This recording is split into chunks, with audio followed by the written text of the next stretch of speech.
Blessings often come in disguise. A good example of this can be found in the small community cafe, Cup from Above. Adam, the cafe's owner, is an inspiration to many and has agreed to tell us a little about his cafe. So just to start, what would you say that Cup from Above is all about? Right, so Come From Above is about championing people who are disadvantaged in our community. So we help out people who are unemployed and struggling to find work. We train them up how to make coffee and help them find a job. But then we help out people in severe situations. So they might be struggling with addiction or homelessness. And we'll give them free food and coffee, but we walk alongside them and help them with whatever their crisis is. Okay, yeah. So are there any personal examples that come to mind? Most recently we've had Matthew Patch. He's been here for about 18 months. There was a season there while he was in and out of homelessness and just struggling with quite a few issues, and just in the last few months he's just become really successful. He's doing really well. Middle-aged Father Matt has struggled throughout life with the law. Having spent time in and out of jail, he hopes to turn his fortunes around. So Matt, if you just want to start off by telling us a little bit about your story. I used to live down the caravan park, down here at Aspley Acres. I was next door really at Alpha. Yep. I lived there all last year at Aspley Acres, and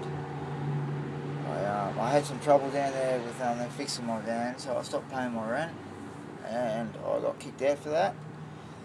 And my foster brother got a van next door in Alpha, so I moved in with him, and I just got into a bit of trouble with the law again, and I couldn't see my kids. I had no contact with the kids for 8 weeks, so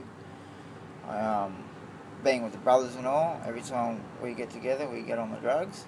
Yep. So I kind of hit the ice pretty hard. And was there a point in your life where things sort of took a turn for the worse, or was there a reason that really brought on the drug abuse? Yeah, there's a lot of stuff that happened when I was a kid, Yeah. teenager, and that just that triggers it a lot. Yeah. Just because it's around. Not really. I just got a habit of taking the easy way out because it was just there and. Just kind of circumstance. Yeah, man. Well, yeah. And obviously the cafe's been a huge part in helping you out. So that's what sort of impact have they had on your life? Mate, I'd be sitting in jail right now if I was for this coffee shop. Yeah. And I've never even used to believe in God. And the day I went to court, Adam and his mates that I know now, like James in particular, I didn't even know James, and he prayed for me. And that day, I still can't believe that I walked out of court that day, mate. My lawyer even was just, the look on his face, he was shocked. He told me before he went in that I'm going to do at least 6 months, so get ready. And I was prepared to go to jail that morning. Yep. A good mate, Adam, my mate, is been good enough to give me a lawnmower.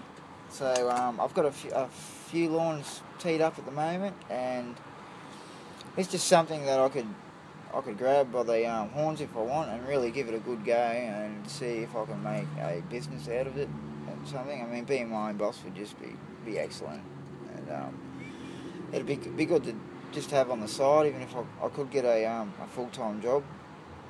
It'd be something to give me a little bit of extra pocket money, but it's just a bit of hard work is what I need to keep me out of trouble, and my mate's good enough to get me a mower, so I think it's time to get stuck into it and get a few lawns done, I think. That's fantastic, mate. Thanks for that. That's absolutely great. So it really goes to show that anyone can make a difference.